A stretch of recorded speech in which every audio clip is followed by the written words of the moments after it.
Tana was a little boy, and he was the smartest and the sneakiest thief anyone had ever seen. He lived in a small village, and there was no place he couldn't sneak into. If you left your pot of soup for 1 minute, you did come back and find the meat gone. If you brought yams back from your farm, you did wake up the next day to find half of them missing. It wasn't just food he stole, he would steal anything. Money, clothes, tools, or even firewood. Tana was quick, silent, and always smiling. People would chase him, set traps for him, even block paths to stop him, but he was too smart. He was like smoke, no one could hold onto him. The villagers were frustrated. They didn't know what to do. One day, Tana saw an old woman's hut at the edge of the village.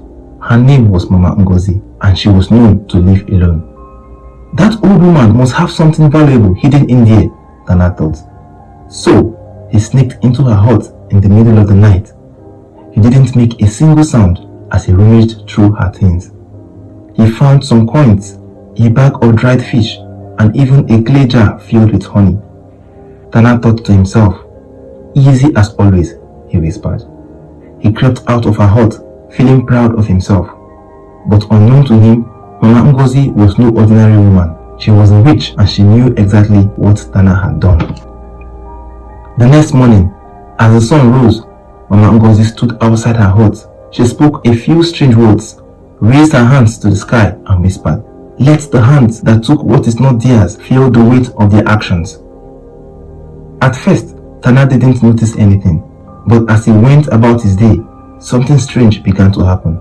His hands started to itch. Then they started to swell. By noon, they were so big he couldn't even hold a spoon. By evening, the pain was unbearable. Tana couldn't sleep that night. His hands felt like they were on fire. By the next morning, he couldn't hide it anymore. He went to the village square, crying and begging for help. "My hands! My hands! Somebody help me!" he screamed. The villagers gathered around him, shocked to see his swollen hands.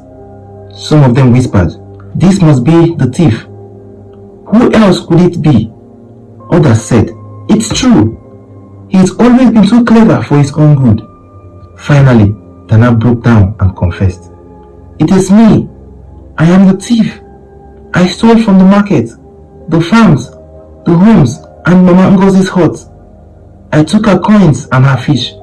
Please, forgive me." Mama Ngozi came to the square, leaning on her walking stick. Her eyes were sharp and her voice were calm but stern. "You think you can take from me and go free? No one steals from a witch and escapes justice," she said. Tana fell to his knees, tears streaming down his face. "Please, Mama Ngozi, I am sorry. I will never steal again, I promise." The old woman looked at him for a long time, then sighed. "If you truly regret your actions, I will reverse the course, but your punishment does not end here." With that, she muttered some words under her breath and spat on the ground. Slowly, Tana's hands began to shrink. The swelling went down and the pain faded away. But before Tana could even celebrate, the villagers grabbed him. "Now it is our turn to teach you a lesson," one of them said. The villagers tied Tana to a tree in the middle of the square and gave him a public beating. They didn't hurt him too badly, but enough for him to never forget. Afterward, they decided on a punishment for him: 2 years of hard labor. For the next 2 years, Tana worked for everyone in the village. He carried heavy loads, cleaned barns, fetched water, and repaired fences. If anyone needed help, Tana was the first person to be called. It was hard work, but Tana didn't complain. He knew he deserved it. By the end of those 2 years, Tana was a completely different boy. He was no longer the thief everyone feared. Instead, he became the boy everyone could count on. And from that day, no one in the village ever had to worry about missing food or stolen goods again. As for Mama Ngozi, she would smile every time she saw Tana working hard, knowing her cause had done its job.